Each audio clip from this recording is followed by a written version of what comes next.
Trump qui doit impérativement, ne peut pas y échapper, assister à toutes les audiences pendant 6 à 8 semaines, ce qui l'empêche de faire évidemment campagne comme il le voudrait. Regardez les photos du président Trump hier qui ont été saisies. La mine, je disais tout à l'heure, renfrognée de l'ancien président pendant qu'il entendait notamment les accusations très fortes déclinées par les procureurs. On rappelle qu'il comparait pour avoir acheté, je résume, le silence d'une actrice porno, Stormy Daniels, avant sa première élection, avec laquelle il avait eu une liaison hors mariage. Jade Partouche, vous nous rejoignez, une première journée, donc, où on a assisté aux arguments des uns et des autres, accusations contre défense. Effectivement, premier acte de ce procès pénal sans précédent, début des débats hier à 16h30 heure française, sous haute sécurité au 15e étage du tribunal de Manhattan et sous les yeux de Donald Trump. L'un des procureurs new-yorkais a très vite donné le ton en présentant les charges contre l'ancien président. Le prévenu Donald Trump a orchestré un schéma criminel pour corrompre l'élection présidentielle de 2016. Puis il a dissimulé ce complot criminel, les mots sont forts, et a menti encore et encore dans des documents comptables de New York. Je vous rappelle effectivement très brièvement que Donald Trump est jugé pour avoir falsifié une multitude de documents, pour avoir versé 130 000 $ à cette fameuse ex-star du porno Stormy Daniels, pour avoir acheté son silence suite à une supposée relation sexuelle qui aurait bien évidemment fait tache dans la dernière ligne droite de la campagne présidentielle de 2016. Selon le procureur qui présentait les charges au jury hier, c'est en fait tout un schéma qui a été conçu pour priver les électeurs d'éléments importants sur le caractère de Donald Trump. Une nouvelle histoire d'infidélité sexuelle, surtout avec une actrice porno, aurait pu être dévastatrice pour sa campagne. Alors la défense a bien évidemment nié en bloc. Mesdames et messieurs, les 34 faits sont juste en réalité 34 bouts de papier, et a même tenté d'ironiser pour discréditer totalement les charges. J'ai une révélation, il n'y a rien de mal à essayer d'influencer une élection, cela s'appelle la démocratie. Le clan Trump reste donc, vous l'avez vu, sur sa ligne, et l'ancien président, pour lui, tout cela relève de la persécution. Écoutez-le. Il s'agit d'une affaire de comptabilité, ce qui est une chose très mineure en termes de droit, compte tenu de tous les crimes violents qui se déroulent à l'extérieur en ce moment. Mais il s'agit d'une affaire dans laquelle vous payez un avocat. Il y a un avocat, et ils appellent cela des frais de justice. C'est le terme exact qu'ils utilisent, frais de justice dans les livres. Ce sont donc les deux temps forts de cette journée d'hier, avec peut-être un troisième, à savoir l'audition du premier témoin, David Pecker. C'est l'un des personnages principaux du dossier, qui est l'ancien directeur d'un tabloïd américain, qui était au courant en fait de tous les scoops traités et rémunérés par la rédaction à ce moment-là. Donc effectivement, son audition est importante.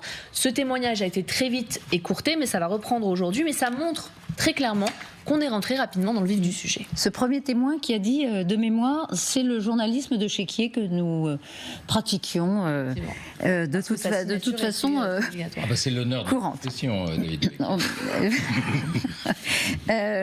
Pour publier c'était et le pour premier... ne pas publier. Oui, absolument. Oui, c'est-à-dire qu'il retenait en fait les affaires. On y reviendra parce que Jade n'a pas tout à fait terminé. Pardon. Jade voulait nous parler des 12 jurés qui sont face à Trump. Oui, parce que qui pour juger effectivement l'un des personnages les plus sulfureux et les plus clivants des États-Unis, à savoir Donald Trump, ce sont 7 hommes et 5 femmes qui ont été donc retenus, 12 jurés titulaires et 6 suppléants qui au bout du compte vont juger Donald Trump. C'est le juge qui va fixer la sentence, mais ce sont eux qui vont décider si Donald Trump est coupable ou non. Donc le choix des jurés a été une étape cruciale avant le début des débats. Leur passé a été fouillé, leurs réseaux sociaux également et celui de leurs proches, leur affiliation politique. Rien n'a été laissé au hasard. D'ailleurs, les 12 qui restent et qui ont été retenus ont été retenus sur une liste de 300 personnes, dont plus de la moitié s'est éliminée toute seule, considérant en fait tout simplement que l'enjeu était trop important et qu'il n'était pas suffisamment impartial. Je vous rappelle que le procès devrait durer donc 6 à 8 semaines et que s'ouvre aujourd'hui probablement le procès le plus sensationnel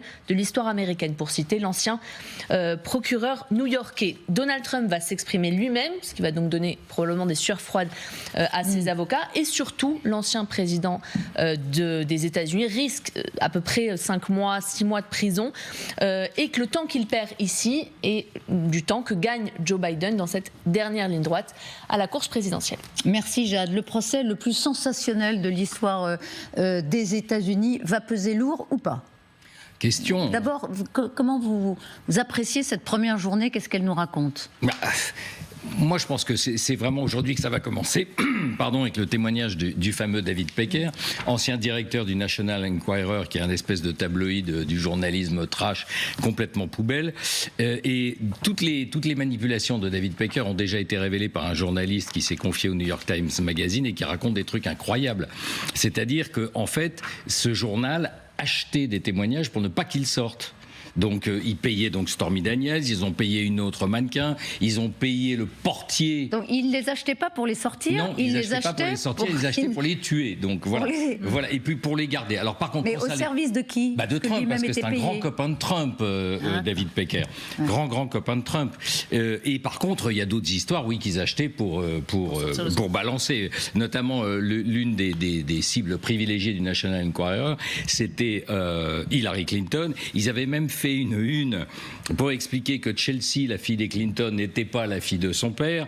Ils avaient fait pour ça les poubelles des Clinton pour essayer de récupérer l'ADN de Chelsea Clinton. Ils l'ont pas trouvé. Finalement, ils ont trouvé un stylo avec lequel elle avait signé des autographes. Ils s'en sont servis pour essayer d'en extraire l'ADN. Ça n'a pas été concluant et Pecker a dit mais ça fait rien. On fait quand même la une en disant que Chelsea n'est pas la fille de Bill. Donc le National Enquirer, c'est ça. Donc je pense que ce déballage d'ordures et de pourriture quand même est assez nuisible à la réputation de Trump. Et alors il paraît que Donald Trump hier dans la salle d'audience a jeté un regard noir, d'après une dépêche de l'agence France-Presse, à votre ami oui, David Pecker. parce que Pecker, il a passé un accord avec la justice, comme toujours, pour pouvoir déballer en échange d'une... Donc c'était pas une première journée extrêmement positive entre l'énoncé des charges et un témoignage déjà qui dessert l'ancien président.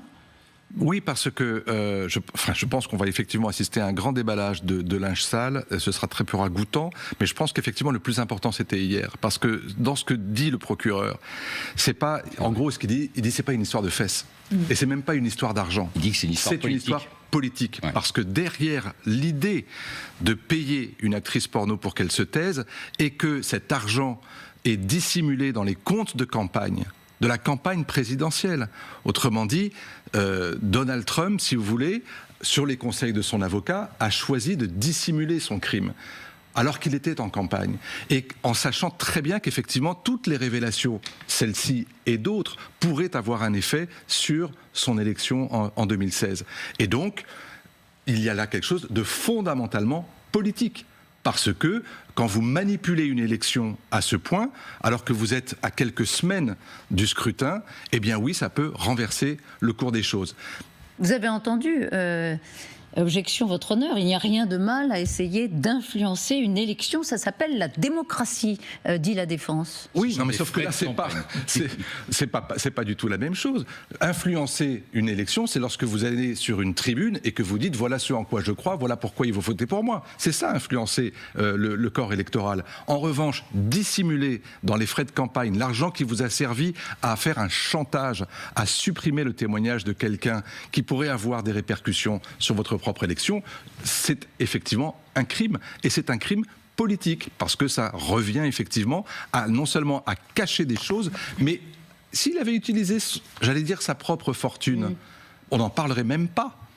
Le fait est qu'il a utilisé... 130 000 euros, c'est pas une somme extravagante pour sans parler probablement des autres moyens de paiement qui ont été versés au National Enquirer ou à d'autres personnalités pour faire taire d'autres témoins, d'autres infidélités, etc. Ça, oui, on découvre qu'en fait, il a dépensé beaucoup d'argent pour retenir des informations qui pouvaient... Sur ses comptes de campagne.